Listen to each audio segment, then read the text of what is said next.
తండ్రి అయిన దేవుని నుండి ప్రభువైన యేసుక్రీస్తు నుండి కృపా సమాధానాలు మీకు కలుగును గాక. దయచేసి కూర్చోనండి. దయచేసి స్థలాలు ఉంచినట్లయితే చిన్న ప్రార్థన చేసుకుందాం. ప్రేమ గల తండ్రి, ఉదయకాల సమయాన్ని బట్టి నీకు వందనాలు తెలుస్తూ ఉన్నాం ప్రభా. గత ఆదివారం నుండి ఈ ఆదివారం వరకు నాయన నీ బిడ్డలందరినీ మీరే చాటున బదులు వచ్చి నాయన మమ్మల్ని తీసుకుని వచ్చిన విధానం బట్టి వందనాలు. వరకు పాటల ద్వారా ఆరాధన ద్వారా నేను మైండ్పరచడానికి మీరు చూపిన కృపను బట్టి వందనాలు. కొద్దిసేపు నాయన వాక్ ధ్యానం చేయించుండగా అందరితో మాట్లాడి నీ చిన్న సంరక్షించమని నీ కుమారుడును మా రక్షకుడైన యేసుక్రీస్తు నామములో ప్రార్థించి వేడుకొంచున్నాము తండ్రి. అందరికీ వందనాలండి. అందరూ బాగున్నారండి. క్రితం తర్వాత 19వ ఆదివారపు ఆరాధన కూడికకు అందరినీ కూడా నేను ప్రభువైన యేసుక్రీస్తు నామములో ఆహ్వానిస్తూ ఉన్నాను.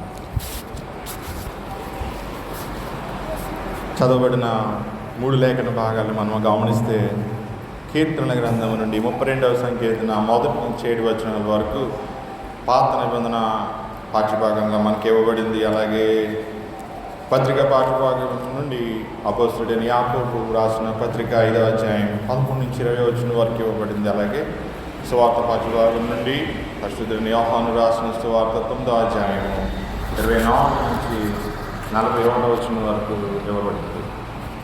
ప్రియమైన సంగమం,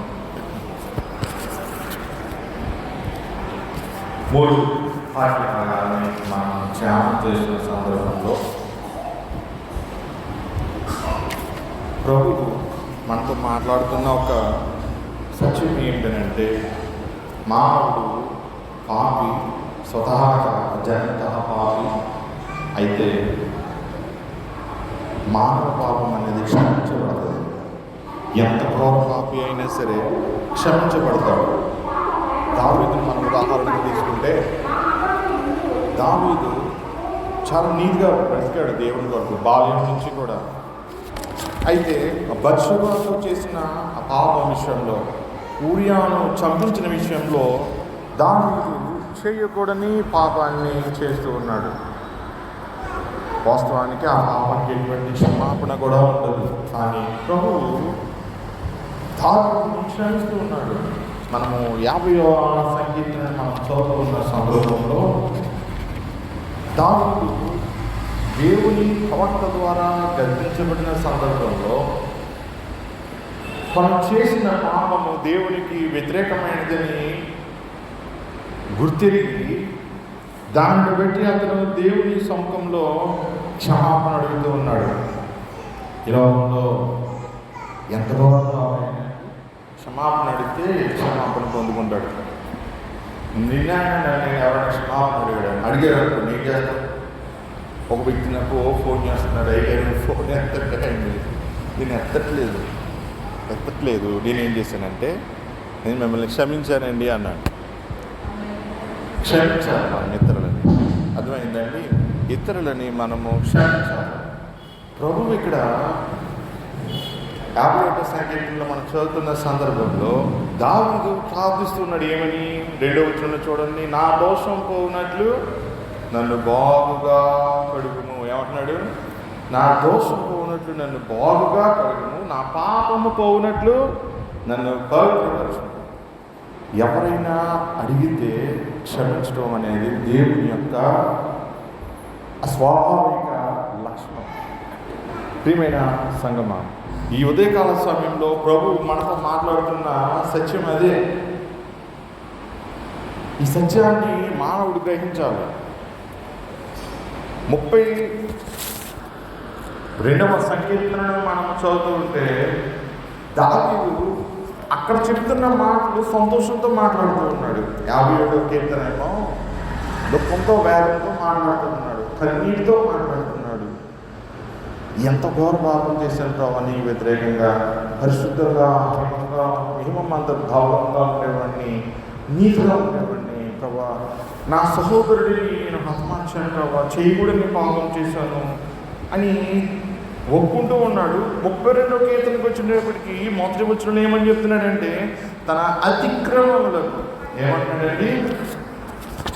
తన అతిక్రమములకు పరిహారం నందినవాడు, తన పాపమునకు ప్రాయశ్చిత్తం నందినవాడు ధన్యుడు అంటున్నాడు. ధన్యుడు అని పదము వాడబడుతుంది.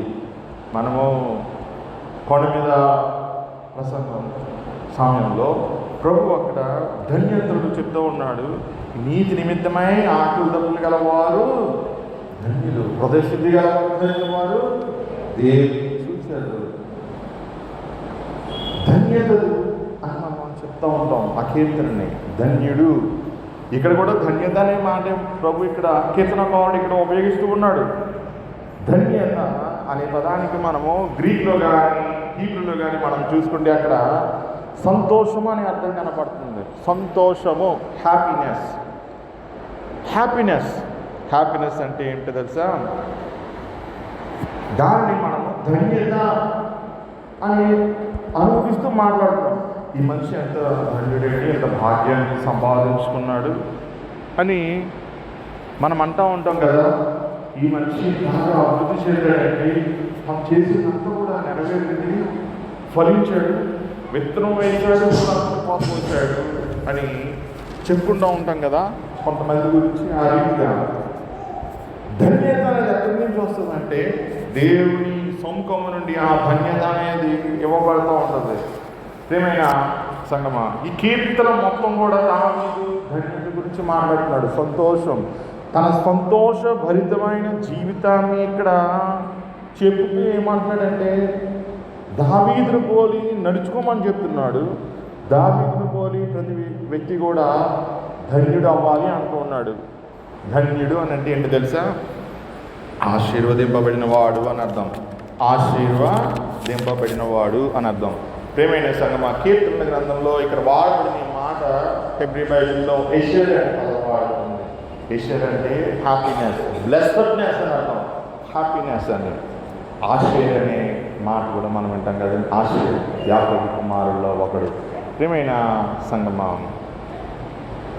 యేసు ప్రభు కొండ మీద చెప్పిన ఆ సుదీర్ఘమైన వర్తమానంలో ధన్యతలో ఆయన మాట్లాడుతున్న సందర్భంలో అక్కడ మకారియోస్ అనే పదం వాడబడింది. మకారియోస్ అని అంటే ఆశీర్వదించబడిన వాడు, సంతోషభరితుడు అని అర్థం. ఈ రెండు పదాలని మనం ఇంకా వివరంగా చెప్తే దాని అర్థం ఏంటంటే బికమ్ లాంగ్ అనమాట. ఇప్పుడు 5 అడుగులు ఉన్న వ్యక్తి సడన్గా ఒకే క్షణంలో 6 అడుగులు హైట్ ఎదగలుగుతుంది. ఆ వ్యక్తికి హైట్ అవ్వాలని కోరుతుంది 6 అడుగులు. 5 అడుగుల నుంచి 6 అడుగులు ఎత్తు పెరిగితే ఆ వ్యక్తిని ఏమంటారు? సడన్గా అకస్మాత్తుగా ఆ వ్యక్తి హైట్ అయిపోయాడు అంటారు. ఇప్పుడు ధన్యత అంటే ఏంటి తెలుసా? ఈ స్థితి నుండి ఈ స్థితికి మనిషి ఎదగడం అనమాట. అదే కదా హృదయంలో సంతోషం ఉంటుంది. ఇప్పుడు దావీదు చెప్తున్న సత్యం ఏమిటంటే ఇక్కడ పాపి దేవుడి సముఖానికి దూరంగా ఉంటాడు, దేవుడి పైన ఉంటాడు, మానవుడి కింద ఉంటాడు. మానవ దేహం శాపగ్రస్తమైంది. ఆదాము హవ్వ పాపం చేసిన సందర్భంలో వారు క్షతిగ్రస్తులైపోయారు. వారి సంతానం పుట్టిన ప్రతి ఒక్కరు కూడా శాపగ్రస్తులే. ఎవరు దేవుడి చేరుకోగలుగుతారు? ఎవరి పాపాలు క్షమించబడతాయో వారే దేవుడి సన్నిధానానికి చేరుకోగలుగుతారు. ఇక్కడ దావీదు అదే చెప్తూ ఉన్నాడు. తన అతిక్రమములకు పరిహారం నొందిన వాడు. అతిక్రమముల కంట పరిహారం పొందాలంట. అతిక్రమం అనే మాటకి మనకి ఇక్కడ చూస్తే పెష అనే మాట వాడబడుతుంది. పెష అంటే అతిక్రమం, ట్రాన్స్గ్రెషన్. ఇప్పుడు కొన్ని ప్రాపర్టీస్ ఉంటాయి, ట్రెస్పాసర్స్ విల్ బి ప్రాసిక్యూటెడ్ అని ఉంటుంది. ఆ స్థలంలోనికి వెళ్ళినట్లయితే చట్టరీత్యా శిక్షించబడతారండి. దాన్ని అతిక్రమం అంటారు. వాకింగ్ కూడా అంతే. అతిక్రమం అని అంటే దేవుడు పని చేయడం చెప్పాడు, ఆ పనులు పదే చేస్తే అతిక్రమం అవుతుంది. పాపం అంటే ఏంటి? జస్ట్ ఆ ప్రేరణ తప్పుడు చేసేస్తాం, నీ మనసును కూడా ఆలోచించకుండా. అతిక్రమం అంటే తెలిసి చేసిన పాపం అనమాట. యెహోషువ గ్రంథంలో యెహోషువ భక్తుడు అంటాడు ఇశ్రాయేలు ప్రజలతోటి, నేనును నా ఇంటి వారును నీతి సూర్యుని నేను నా ఇంటి వారు నీ సూర్యుని కొలుస్తాం, ఎందుకంటే మేము దేవుని బిడ్డలము అని చెప్తూ ఉన్నాడు. కానీ ఆయన ఏమంటున్నాడు తెలుసా?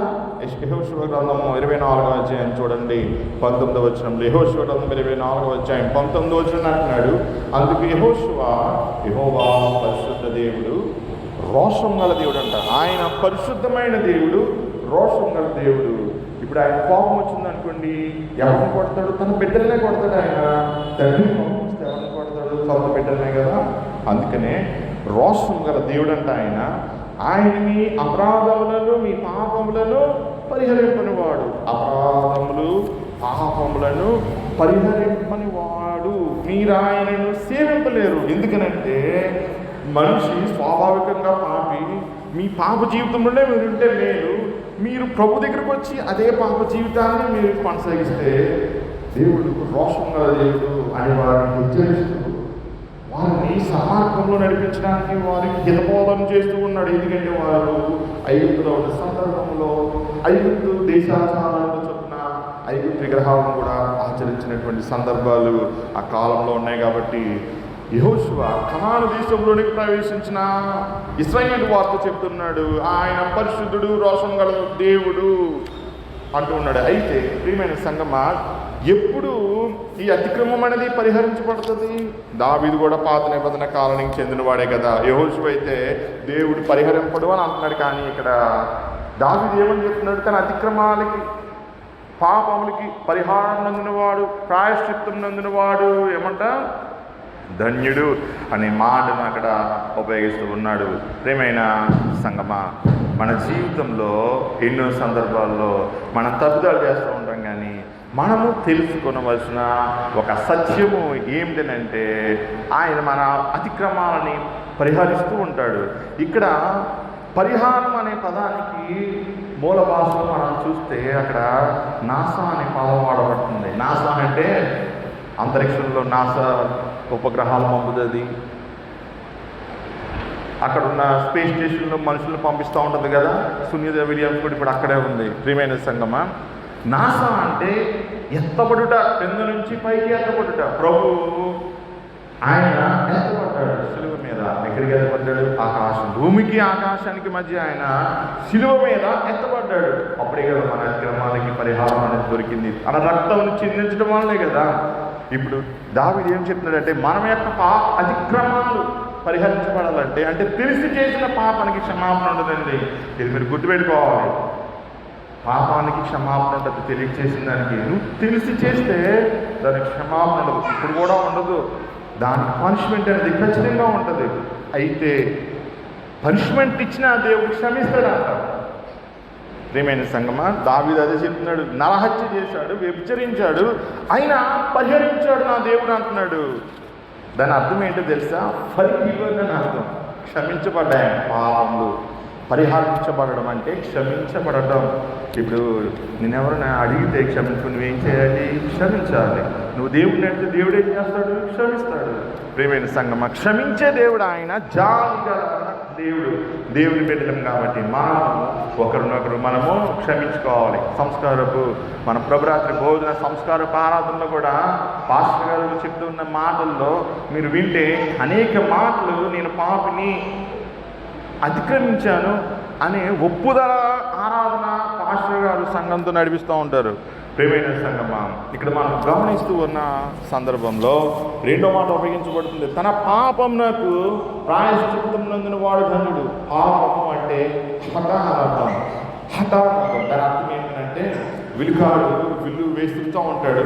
ఎదురుకుండా ఒక బోర్డు ఉంటుంది. ఒలింపిక్స్లో మనం చూస్తే ఆర్చర్స్ ఆ పోటీలో పాల్గొంటారు. కరెక్ట్గా వాళ్ళకి 100కి 100 మార్కులు రావాలంటే సరైన స్పాట్లో వారు విల్లుని వేయాలి. ప్రియమైన సంగమా, ఇప్పుడు ఆ విల్లు సరిగ్గా వెళ్ళకపోతే పాయింట్స్ తక్కువ వస్తాయి. ఎవరికి ఎక్కువ పాయింట్స్ వస్తాయో వారు నెగ్గుతారు. ఇప్పుడు పాపం అంటే ఏంటో తెలుసా? మిస్సింగ్ ద మార్క్ అని అర్థం. ఓడిపోయావు అని అర్థం. పరుగు పందెంలో పరిగెడుతూ ఉంటారు. ఆ కిరీటం వరకు, నెగ్గడం వరకు, ప్రైజ్ వరకు. చివరికి వచ్చేటప్పటికి అలసిపోయి నెమ్మదిగా నడుచుకుంటే ఇంకొకటి నడుచుకుంటూ వెళ్ళిపోతాడు. ఓడిపోతావా లేదా? ప్రియమైన సంగమా, పాపం అంటే ఏంటో తెలుసా? నువ్వు చేయలేక ఓడిపోయావని. అందుకనే దేవుడు ఏం చేశాడంటే వీడికి చేయలేకపోయావో ఆదాము ఏదైతే చేయలేకపోయాడో, హవ్వ ఏదైతే చేయలేకపోయిందో ప్రభువు సిలువ మీద చేస్తూ ఉన్నాడు. ఏం చేస్తున్నాడు? పాపం జయిస్తూ ఉన్నాడు, లోబడుతూ ఉన్నాడు. తండ్రి యొక్క ఆజ్ఞకు మరణానికి అప్పగించుకుంటూ ఉన్నాడు తన ప్రాణాన్ని. ఎందుకనంటే పాపమునకు ప్రాయశ్చిత్తం ఎలా కలుగుతుంది? ప్రేమైన సంగమా, పాపానికి ప్రాయశ్చిత్తం ఏ రీతిగా కలుగుతూ ఉంటుంది? ప్రభు ఈరోజు అంటూ ఉన్నాడు మనతోటి ఒక మాట. ప్రేమైన సంగమా, కప్పబడాలట. ప్రాయశ్చిత్తం అంటే ఏంటంటే కప్పబడాలి. ఎలా కప్పబడతాయి? రక్తంతో కప్పబడతాయి. మీరు లేఖనం చదివితే కూర్చున్న విషయాలు అక్కడ రాయబడుతూ ఉంటాయి. బలి అర్పణ, మానవ పాపము బలి అర్పణ ద్వారా పరిహరించబడుతూ ఉంటుంది. ఇక్కడ ప్రభు చెప్తున్న మాట ఏంటంటే, ఈ పాఠ్యభాగం ద్వారా మన పాపములకు ప్రాయశ్చిత్తం ఏ విధంగా దొరుకుతుందంట? క్రీస్తు రక్తము మన పాపమును కప్పినప్పుడు. ప్రాయశ్చిత్తం అంటే ఏంటి? ఒక వస్త్రంతో కప్పేసామనుకోండి, ఇదంతా మురిగైపోయింది. ఇప్పుడు మన గెస్టులు వచ్చారు మన ఇంటికి, ఏం చేస్తాం? గబగబా దుప్పటేసేస్తారు మంచాల మీద కొంతమంది కదండి. ఇల్లు కూడా చూడకూడదు, గబగబా అలాగా సర్దేస్తూ ఉంటారు. దీవాన్ల మీద అన్నిటి మీద అలా కప్పేసి నీట్గా ఉన్నా అన్నట్టు చూపించాలి. ఇప్పుడు మనం చదివితే పాపం అంటే ఏంటో తెలుసా? అలా కప్పేయడం కాదు, వస్త్రంతో కాదు కప్పేది, రక్తంతో. ఎవరి రక్తంతో? క్రీస్తు యొక్క రక్తంతో. మన పాపానికి ఏ విధంగా ప్రాయశ్చిత్తం కలుగుతుందంట? క్రీస్తు యొక్క రక్తంతో ప్రాయశ్చిత్తం కలుగుతుందని చెప్తున్నాడు ప్రభు పాత నిబంధన గ్రంథం ద్వారా. అందుకనే ధన్యమైన జీవితం ఎలా ఉంటుంది? నీ పాపం క్షమించబడినప్పుడు. హృదయంలో పాపం నుంచుకొని నువ్వు దేవునికి ప్రార్థిస్తే ఆయన ఒప్పుకుంటాడా? ముఖ్యంగా నీ హృదయంలో సంతోషం ఉంటుందా? ఎట్టి పరిస్థితుల్లో కూడా ఉండదు. ఇప్పుడు నీకు ధన్యత, సంతోషం ఏ విధంగా వస్తుందంటే, ముందుగా నీ పాపం అనేది పరిహరించబడిన సందర్భంలో. ఇప్పుడు మనము కీర్తన గ్రంథం 32లోనే 3వ వచనం చదివితే అక్కడ ఏమని రాయబడుతుంది? యెహోవా చేత నిర్దోషి అని ఎంచబడిన వాడు, ఆత్మలో కాపటం లేనివాడు ధన్యుడంట. యెహోవా చేత అంట నిర్దోషి అని ఎంచబడిన వాడు, నిర్దోషి అని ఎంచబడిన వాడు, ఆత్మలో కపటం లేనివాడు ధన్యుడు. ధన్యుడు అంటే ఏం చెప్పానండి? సంతోషభరితుడు, ఆశీర్వదింపబడిన వాడు అని చెప్పాను కదా. నిర్దోషి అనే పదానికి ఆవోన్ అనే పదం వాడబడింది. ఆవోన్ అని అంటే దోషం అన్నమాట. దోషం అంటే ఏంటి? దావీదు చేసింది దోషం. ఆ దోషానికి క్షమాపణ ఉండదు. ప్రియమైన సంగమా, కొన్ని సందర్భాల్లో దేవుని ఎడల మన దోషం చేయకూడదు. మనము మన సహోదరులకి తెలిసి కొన్ని సందర్భాల్లో గాయపరుస్తూ ఉంటాం. దోషం అయిపోతుంది అది. వాళ్ళు మనల్ని బట్టి కన్నీరు కార్చకూడదు ఎవరు కూడా. నీ ఇంట్లో వారైనా, నీ స్నేహితులైనా, నీ బంధుమిత్రులైనా నీ యొక్క మాటల వలన, నీ క్రియల వలన కన్నీరు కారిస్తే, ఒకవేళ వాళ్ళు నీతిమంతులైతే, ఆ నీతిమంతులు కన్నీరు కారిస్తే అది నీకు దోషమైపోతుంది. ప్రియమైన సంగమా, ఇప్పుడు యెహోవా చేత నిర్దోషిని ఎంచబడాలంట మనము, అప్పుడు ధన్యులం అవుతామంట. ఆత్మలో కపటం లేకపోతే మనము ధన్యులం అవుతామంట. ప్రియమైన సంగమా, ఇక్కడ ఎంచబడుట అనే పదానికి దాని అర్థం మనం గమనిస్తే, దేవుడు ఎంచాలి నువ్వు పాపని. దేవుడే నువ్వు నీతిమంతుడనంటే, ఎప్పుడు నీతిమంతుడు అంటాడు? నీ పాపం క్షమించబడినప్పుడు. క్షమించబడినప్పుడు మనము ధన్యులమండి. లోకం ఏమనుకుంటే మనకేంటి, నువ్వు గతంలో ఒక పాపం చేసావు కదా అని మానవుడు ఎత్తి చూపుతూ ఉంటాడు. కానీ దేవుడు ఏమంటాడు? నేను మర్చిపోయాను అంటాడు. ఎలా మర్చిపోయాడు? రక్తంతో కప్పేసాడు ఆయన తన కుమారుని. రక్తం ద్వారా నీ పాపపు డాగులను కప్పాడు కాబట్టి నువ్వు నీతిమంతుడిగా నువ్వు పిలువబడుతూ ఉన్నావు. ప్రియమైన సంగమా, మనం జ్ఞాపకం చేసుకోవాల్సిన సత్యము ఇంకొకటి కూడా చెప్తున్నాడు ప్రభు ఇక్కడ. అతిక్రమము తర్వాత ఇక్కడ ఇంకో కపటము గురించి కూడా ఇక్కడ మాట్లాడుతూ ఉన్నాడు. కపటము అని అంటే దాని అర్థం ఏమిటనంటే మోసగించడానికి అర్థం వస్తుంది. హృదయంలో ఒకటి ఉంచుకొని పైకి మంచి మాటలు మాడడం. కపటం అంటే మూల భాషలో నుంచి తీసుకుంటే దాని అర్థం అది. ప్రియమైన సంగమా, మనం జ్ఞాపకం చేసుకోవాలి. ప్రభు చెప్తున్నాడు ఏమి లేనివాడంట ధన్యుడు అని చెప్తున్నాడు. 5వ వచనం చూద్దాం ఏమంటున్నాడు? నా దోషమును కప్పుకొనక నీ ఎదుట నా పాపమును ఒప్పుకుంటుని. మనం దోషాన్ని కప్పుకోకూడదండి, ఒప్పుకోవాలి. ప్రభు ఈ ఉదయకాల సమయంలో అదే చెప్తున్నాడు. యోగ గ్రంథం 31వ అధ్యాయం 33, 34 వచనాలు చదివితే అక్కడ ఒక మాట రాయబడుతుంది. ఆదాము చేసినట్లు నా దోషమును దాచిపెట్టుకొనుక ఒప్పుకోవాలి అనుకుంటున్నాడంట. ఆదాము చేసినట్లు. ఆదాము ఏం చేశాడండి? దేవుడు వస్తూ ఉంటే చెట్టు దాటును దాక్కున్నాడు ఆదాము. ఇప్పుడు మానవుడు తప్పు చేసినప్పుడు దాక్కునే పరిస్థితి ఉంటుంది. తల్లిదండ్రులు పిల్లలకు చెప్పి వెళ్తారు, నువ్వు ఈ పని చేయకూడదని అంటే అదే పని చేస్తారు. ఇప్పుడు తల్లిదండ్రులు వచ్చిన వెంటనే వాళ్ళు ఏం చేస్తారు? దాక్కుంటారు. ఇప్పుడు దాన్ని ఏమంటారు? ఆదాము చేసినట్లు దాక్కోవడం అంటారు కదా, పాపం చేయడం అంటారు. ఇప్పుడు మనం ఆ రీతిగా మనం దాగు కనుక మన పాపములు నొప్పుకోవాలని దేవుని గ్రంథం మనకి సెలవిస్తుంది. కీర్తనకారుడు అంటున్నాడు, నా దోషమును కప్పుకొనుక నీ ఎదుట, ఎవరి ఎదుట అంట? నీ ఎదుట. ఎవరి ఎదుట? దేవుని ఎదుట నా పాపములు ఒప్పుకోవాలి. ప్రతి పాపాన్ని కూడా నువ్వు దాచేసుకుంటే దాగిపోదు అది. దేవుడు అంట చూస్తూ ఉంటాడంట. ఆయన నేత్రం పరిశుద్ధమైనది. యెహోవా సన్నిధిని నా అతిక్రమములు ఒప్పుకొందును అనుకుంటుని. తప్పిపోయిన కుమారుడు నేను లేచి నా తండ్రి వద్దకు వెళ్ళి, తండ్రి నేను నీకును పరలోకమునకు విరోధంగా పాపం చేసి అనుకున్నాడు. అలాగా అనుకుని వెళ్ళే లోపలనే తండ్రి పరిగెత్తుకుంటూ వచ్చాడు. దానికి కారణం ఏంటో తెలుసా? నీ హృదయాన్ని సరి చేసుకోవాలి. మారు మనసు ఏంటంటే, మారు మనసు అనే పదానికి మెటానోయి అనే పదం వాడబడుతుంది. దాని అర్థము చేంజ్ ఆఫ్ మైండ్. తెలుగులో కరెక్ట్గా రాయబడుతుంది చేంజ్ ఆఫ్ మైండ్ అని.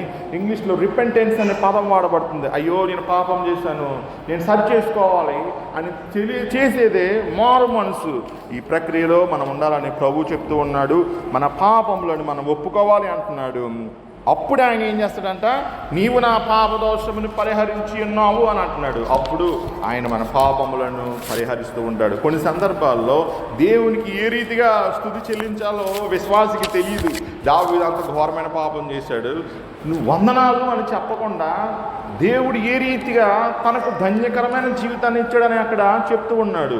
57వ కీర్తనలో కన్నీటితో ప్రార్థిస్తున్నాడు, నేను పాపిని నన్ను క్షమించని.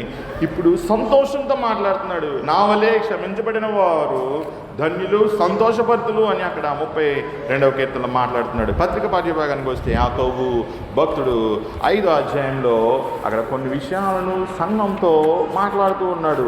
ప్రియమైన సంఘమా, ఎవరికైనా అనారోగ్యం కలిగితే వారు ఏం చేస్తారండి? ఖచ్చితంగా దేవుని సేవకులను పిలిపించాలి. పూర్వకాలంలో సంఘాలు స్థాపించబడినప్పుడు శిష్యుల ద్వారా, అపోస్తలుల ద్వారా సంఘాలు స్థాపించబడిన సందర్భంలో వారు ఏం చేస్తూ ఉండేవారంటే, సంఘంలో ఉన్న పెద్దలను పిలిపించేవారు. వారు కూడా సేవకులే, వారు కూడా ఆత్మతో నింపబడిన వారే. ప్రియమైన సంఘం, వారు కూడా కాపరులే. ఇప్పుడు సంఘం అంటే ఏంటి? ఇప్పటి వల్లే కట్టబడిన మందిరాలు కాదు. ఏ గృహంలో ఆ గృహంలో కూడికలు అనేవి జరుగుతూ ఉండేవి. కాటేజ్ స్టేస్ అనేవి జరుగుతూ ఉండేవి. సంఘం ఆ రీతిగా ప్రారంభంలో ప్రారంభించబడింది. ఇప్పుడు ఈ యాకోబు పత్రికలో 5వ అధ్యాయం చదువుతున్న సందర్భంలో మనకి భక్తుడు తెలియజేస్తున్న సత్యము ఏమిటనంటే 14వ వచనం చూద్దాం, 13వ వచనం చూద్దాం. మీలో ఎవరికైనాను శ్రమ సంభవించిన అతడు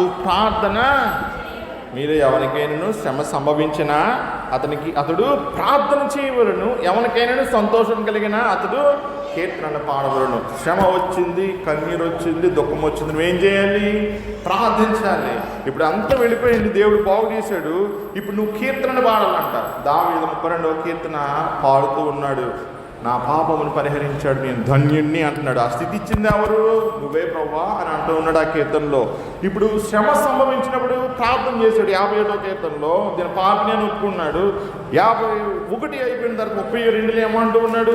నేను ధన్యుణ్ణి అంటున్నాడు. కీర్తన పాడుతూ దేవుని మహిమపరుస్తూ ఉన్నాడు. ఆ రీతిగా చేయాలన్నాడు ప్రభు పత్రిక పాఠ్యభాగం ద్వారా. ఇప్పుడు 14వ వచనం చూద్దాం. మీలో ఎవడైనాను రోగి అయి ఉన్నాడా? అతడు సంఘపు పెద్దలను పిలిపింపవలను. వారు ప్రభువు నామమున అతనికి నూనె రాసి అతని కొరకు ప్రార్థన చేయవలను. చాలామంది నూనె రాస్తే ఏంటి ఇలా చేస్తున్నారంటే అంటారు కదండి. ఎంత గొప్ప భక్తులు ఉంటారంటే, ఎంత గొప్ప నూనెకే వచ్చేస్తుందా స్వస్థత. ఇక్కడ వాక్యం ఏమని చెప్తుందండి? ఇక్కడ వాక్యం ప్రభువు నామమున అతనికి నూనె రాచి అతని కొరకు ప్రార్థన చెయ్యాలంట. నూనె అభిషేకానికి గుర్తు. రాజుల్ని అభిషేకించాలన్నా నూనె ఉపయోగించాలి, యాజకుల్ని అభిషేకించాలన్నా నూనె ఉపయోగించాలి, ప్రియమైన సంఘం లేవీల్ని అభిషేకించాలన్నా నూనె ఉపయోగించాలి, ప్రవక్తలను అభిషేకించాలన్నా నూనె ఉపయోగించాలి. అభిషేక తైలం అంటారు దేవుని ఆత్మని. ఎందుకు మానవుడు ఏ విధంగా మాట్లాడుతూ ఉంటాడు, విమర్శిస్తూ ఉంటాడు. ప్రభువు చెప్తూ ఉన్నాడు ఇక్కడ పత్రికా పాఠ్య భాగం ద్వారా నూనె రాచి ప్రార్థన చేయాలంటే ఎవరి వరకు? రోగి అయిన వ్యక్తి కొరకు. ఎవరు? సంఘంలో ఉన్న రోగి అయిన వ్యక్తి కొరకు అంట. ప్రియమైన సంఘం 15వ వచనం చూద్దాం. విశ్వాస సహితమైన ప్రార్థన ఆ రోగిని ఏం చేస్తుందంట? స్వస్థపరుస్తుందంట. విశ్వాస సహితమైన ప్రార్థన. ప్రార్థనలో విశ్వాసం ఉండాలండి. విశ్వాసం లేకపోతే అది విశ్వాసం అయిపోతుందా? చాలామంది ప్రార్థిస్తూ ఉంటారు, ప్రార్థించినప్పుడు విశ్వాసం ఉండదు. జరుగుతుంది అని నువ్వు నమ్మాలి. జరుగుతుంది. జరిగినప్పుడు నువ్వు దేవుడిని మహిమపరచాలంటే నీవేముండాలి? అది ఖచ్చితంగా విశ్వాసం ఉండాలి. నీ గిన్నె నిండి పొందాలి అని అంటే నీ గిన్నె నిండి ఏముండాలి? విశ్వాసం ఉండాలంటున్నాడు. అప్పుడు నీ ప్రార్థన రోగిని స్వస్థపరుస్తుందంట. ప్రభు అతను ఏం చేస్తాడంట? లేపును అంటున్నాడు. పడిపోయిన స్థితి నుంచి ఆ వ్యక్తిని లేపుతాడట పైకి. అనారోగ్యమును తీసివేసి ఆరోగ్యం ఇచ్చే దేవుడు. శారీరకంగా స్వస్థపరుస్తాడు, మానసికంగా స్వస్థపరుస్తాడు, ఆత్మీయంగా స్వస్థపరుస్తాడు. ఎప్పుడు? నీ ప్రార్థనలో విశ్వాసం అనేది ఉన్నప్పుడు. ప్రేమ సంఘం ఇంకొక మాట అక్కడ చెప్పబడుతూ ఉంది. అతడు పాపములు చేసిన వాడైతే ఏమవుతుందంటండి? పాప క్షమాపణ. ఇప్పుడు నువ్వు ప్రార్థన చేస్తే ఇతర పాపాలు క్షమించబడతాయా? ఇక్కడ ఏమని చెప్పబడుతుంది వాక్యం? అతడు పాపములు చేసిన వాడైతే పాప క్షమాపణ నొందును. నీ పాపాలు మాత్రమే క్షమించబడతాయి అనుకుంటున్నావా? నువ్వు ప్రార్థించినప్పుడు ఇతరుల పాపాలు కూడా క్షమించబడతాయి. నువ్వు అడగకుండానే ప్రభువా ఈ రోగిని నువ్వు స్వస్థపరచు అని నువ్వు ప్రార్థిస్తూ ఉండగా దేవుడు ఆ అద్భుత కార్యాన్ని ఆయన చేయడానికి ఆయన ఇష్టపడుతూ ఉంటాడు. ప్రేమైన సంగమా, పక్షవాయుతో వ్యక్తి బాధపడుతూ ఉంటే వారు అతన్ని ఏసీ దగ్గర తీసుకొచ్చాడు. ఇంటి పెంకులు తీసి కిందకి దింపారు ఇంట్లో. ఎందుకంటే చుట్టూ జనం ఉన్నారు, ప్రవేశించడానికి దారి లేదు. కాబట్టి ప్రభువు ఆ వ్యక్తి పాపాన్ని క్షమించడానికి గల కారణం ఏమిటంటే అతని స్నేహితుల్లో ఉన్న విశ్వాసం, అతన్ని తీసుకువచ్చిన వారిలో ఉన్న విశ్వాసం. నువ్వు చేయవలసింది ప్రభు సన్నిధానానికి ఆ రోగిని తీసుకురావాలి. పాపం అనే రోగంతో ఉన్న వ్యక్తిని నువ్వు రోగిని ప్రభు సన్నిధానంలో ఎత్తిపెట్టినప్పుడు దేవుడు స్వస్థపరచడం మాత్రమే కాదు, పాప క్షమాపణ కూడా ఇస్తాడు ఆయన. ఎందుకంటే పాపములను క్షమించడానికి ఆయనకి అధికారం ఉంది. 16 వచనం అంటున్నాడు, మీ పాపములను ఒకరితో ఒకడు ఒప్పుకోవాలంట. మన పాపాలని ఒప్పుకోవాలని పత్రిక పాఠ్య భాగం ద్వారా దేవుడు చెప్తున్నాడు. మీరు స్వస్థత పొందినట్లు ఒకని కొరకు ఒకడు ప్రార్థన చేయడు. నువ్వు స్వస్థత పొందాలి అని అంటే ఒకని కొరకు ఒకడు ఏం చేయాలంట? ప్రార్థన చేయాలంట. ఒకరి కొరకు ఒకడు ప్రార్థన చేయడు. ఎందుకు? నీతిమంతుని విజ్ఞాపన మనఃపూర్వకమైనదై బహు బలం కలదే అంటదంట. నువ్వు నీతిమంతుడే ఉండాలి. ముందుగా నీ ప్రార్థన ఎదుటి వ్యక్తికి స్వస్థత ఇచ్చేదిగా ఉండాలంటే నువ్వు నీతిమంతుడివై ఉండాలి. ఇది కండిషనల్. ఏదన్నా క్లాజెస్ ఉంటే మనకు ఆశీర్వాదం రావాలంటే, మనం ధన్యులం అవ్వాలంటే ఎలా ధన్యులం అవుతాం? మనలో నీతి ఉండాలి. నీతి ఎప్పుడు వస్తుంది? మన పాపములు క్షమించబడినప్పుడు, పరిహరించబడినప్పుడు. అందుకని అన్నాడు, అటువంటి వ్యక్తులు ప్రార్థిస్తేనంట వారి యొక్క విజ్ఞాపన మనఃపూర్వకంగా ఉంటుందంట. ఇప్పుడు ప్రార్థించాలండి. నేను ప్రార్థిస్తే మీకు జరగాలి, స్వస్థత జరగాలి. అదంతే ప్రియమైన సంఘం. నువ్వు ప్రార్థించినప్పుడు స్వస్థత జరగాలి. అదంతే. ఎందుకంటే మనఃపూర్వకంగా నువ్వు చేయాలి ప్రార్థన ఇతరుల కొరకు. వాక్యం అదే చెప్తుంది. ఎందుకనంటే మన విశ్వాసం పరిపూర్ణమైనదైతే, మనఃపూర్వకమైనదైతే మనం చేసే ప్రార్థన బహుబలం గలదే ఉంటుందంట. దానికి ఉదాహరణ కూడా చెప్తున్నాడు ఇక్కడ 17వ వచనంలో. ఏలియా మన వంటి స్వభావం గల మనుషుడే. ఏలియా కూడా మనలాంటి స్వభావమైనది. మనకులాగే దేహాన్ని కలిగి ఉన్నాడు, మనసును కలిగి ఉన్నాడు, ఆలోచనను కలిగి ఉన్నాడు. కానీ అతనిలో ఉన్నది ఏమిటి? దేవుని ఎడల ఆసక్తి. ప్రియమైన సంగమా, ఏలియాని ఇక్కడ మెచ్చుకుంటూ ఉన్నాడు. వర్షింపకుండానట్లు అతడు ప్రార్థించాడంట. ఎలా ప్రార్థించాడు? ఆసక్తితో ప్రార్థించాడంట. 3.5 సంవత్సరాలు భూమి మీద వర్షింపలేదంట. అతడు మరలా ప్రార్థన చేయగా ఆకాశం ఏం చేసిందంట? వర్షం ఇచ్చిందంట. ప్రియమైన సంగమా, భూమి తన ఫలమునిచ్చిందంట. భూమి కూడా ఫలమునిచ్చిందంట. ఈరోజు మన ఆత్మీయ జీవితం ఫలించాలి అని అంటే, వ్యక్తిగత జీవితం ఫలించాలని అంటే మనలో ప్రార్థన ఉండాలి. నీ ప్రార్థన నీకు మాత్రమే కదా ఆశీర్వాదం, నీ పక్కవాడికి కూడా ఆశీర్వాదకరంగా ఉండాలని ప్రభు చెప్తున్నాడు. నీతి నీకు మాత్రమే కాదు, నీ పక్కవాడికి కూడా అది ఆశీర్వాదకరంగా ఉండాలి అని ప్రభు చెప్తూ ఉన్నాడు. ఏమైనా సంఘం చివరికి ఒక మాట చెప్తున్నాడు. పత్రిక భాగంలో సంఘంతో చెప్తున్నాడు. ప్రతి విశ్వాసి గుర్తుపెట్టుకోవలసిన మాట, సంఘాలకు వెళ్ళే ప్రతి వ్యక్తి కూడా గుర్తుపెట్టుకోవలసిన మాట ఏమిటంటే, ఇక్కడ చూడండి, నా సహోదరులారా మీలో ఎవరైనా సరే అంటున్నాడు, సత్యము నుండి తొలగిపోయినప్పుడు. సత్యం అంటే దేవుని వాక్యం. నువ్వు తొలగిపోతే ఇప్పుడు నువ్వు నడవలసిన మార్గము దేవుని మార్గము. దేవుని మార్గంలో నుండి నువ్వు తొలగిపోయినప్పుడు, వాక్యం అనే బోధలో నుండి తొలగిపోయినప్పుడు నువ్వేం చేయాలంట? మరి ఒకడు అతనిని సత్యమునకు మళ్ళించాలి. సత్యమునకు అంటే యేసు ప్రభు చెంతకు మళ్ళించాలి. దారి తప్పిన నీటిని అడ్డుగట్ట వేయాలి, తిరిగి లైన్లో పెట్టాలి. మళ్ళించని పాపిని వాని తప్పు మార్గము నుండి మళ్ళించువాడు. పాపనంట తను నడుస్తున్న పాప మార్గము నుండి తప్పిస్తేనంట మరణం నుండి ఒక ఆత్మను రక్షిస్తాడంట. అనేక పాపాలని కప్పివేయనంట తాను తెలుసుకునేవాళ్ళను. ప్రియమైన సంగమా, పాపిని రక్షించాలి అని అంటే ముందు నువ్వు రక్షించబడాలి. ఉదయకాల సమయంలో ప్రభు నీకు నాకు తెలియజేస్తున్న సత్యం ఏంటంటే, నరకంలో పడిపోయే వ్యక్తి యొక్క ఆత్మను సంరక్షించమంటున్నాడు. 10 మంది కూర్చుంటారండి, ఒకటి వ్యాధి ఉంటుంది, అది ఏదో వ్యాధి, లేబర్ వ్యాధి సంథింగ్ ఉంది, తాగి పాడైపోయింది. ఇప్పుడు ఆ వ్యక్తికి తాగుతులు ఏం చేస్తారు? పర్లేదు తాగు అంటారు. తాగితే ఏమవుతుంది? అప్పుడే డాక్టర్ గారు చెప్తాడు చచ్చిపోతాం ఇంకోసారి తాగితే. ఏమవుతుంది? అదే చెప్తుంది. రీసెంట్గా ఒక వ్యక్తి అలాగే చనిపోయాడు. నేను అనుకున్నాను, వీళ్ళు తీసుకెళ్తారేంటి తాగడానికి? నేను చెప్పాను ఆ వ్యక్తికి, నువ్వు తాగడానికి బాబు, డాక్టర్ గారు చెప్తారు కదా అంటే. మనిషికి అంటే స్నేహితులే ఆత్మను నరకానికి తీసుకుని వెళ్ళిపోతూ ఉంటారు. ఈ వాక్యము వినాలి ప్రతి వ్యక్తి కూడా. నువ్వు నశించిపోయేదే కాకుండా ఇతరుడు నశింప చేయకూడదు అంటున్నాడు. నువ్వు రక్షించబడి ఇతరులను రక్షిస్తానంట. అనేక పాపాలను నువ్వు కప్పివేసిన వాడుతూ ఉంటాడు. నువ్వు కప్పివేయాలి. ఎప్పుడు కప్పివేస్తావు అనేక పాపాలని? ఇతరులను ప్రభు దగ్గర రక్షించినప్పుడు.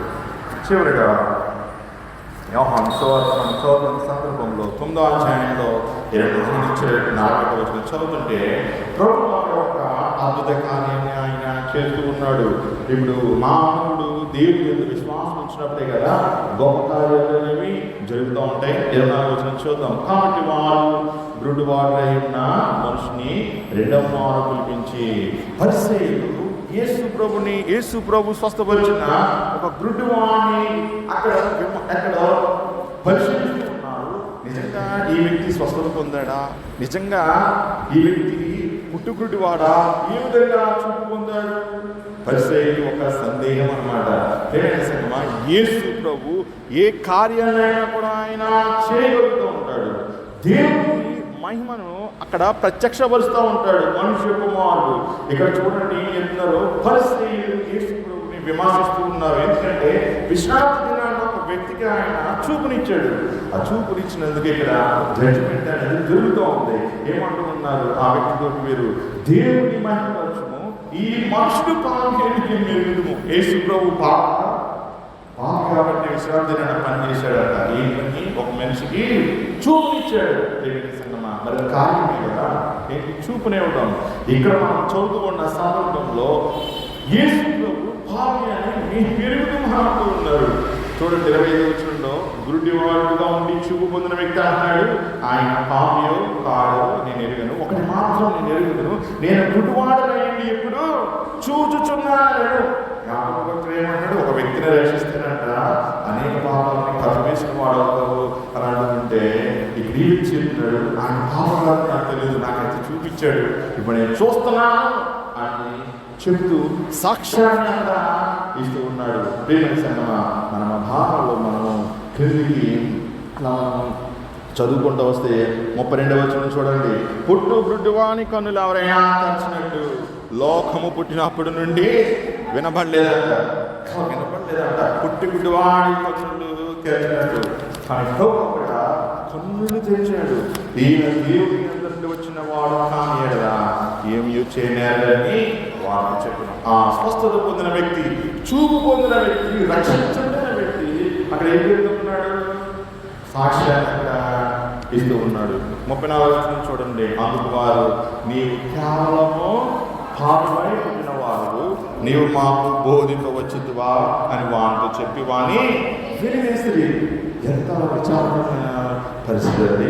రక్షకుడు చడిలో వారికి రక్షించడానికి ఆయన్నే వారు విమర్శిస్తూ ఉన్నారు.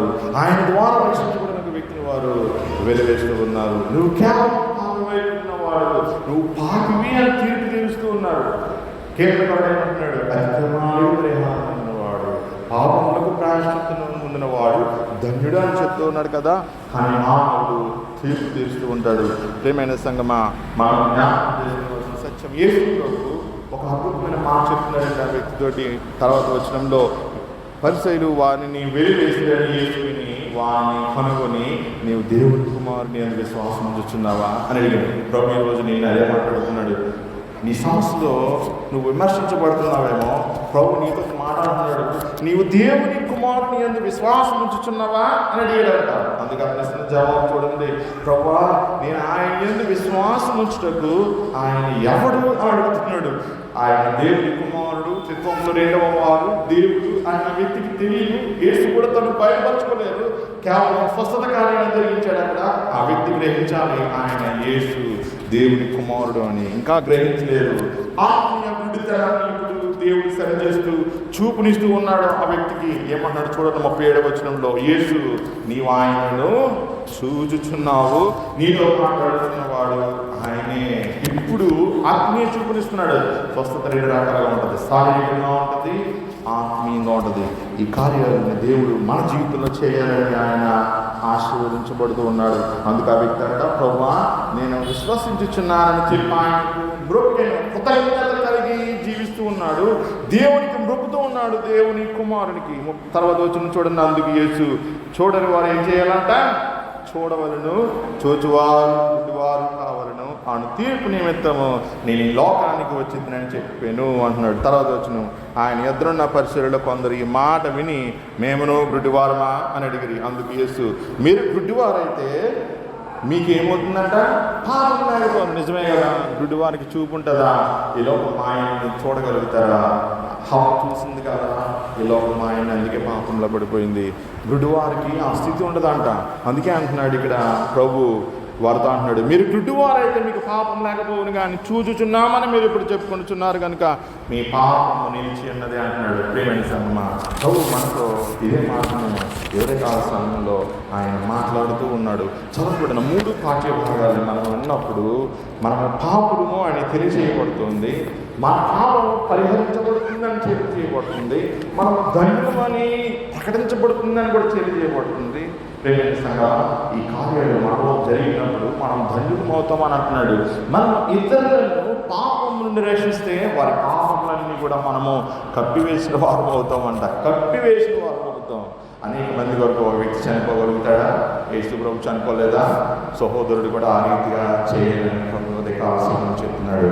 విశ్వాసగా క్రైస్తవ సంఘ సభ్యుడిగా నేను బాధ్యత ఏంటి?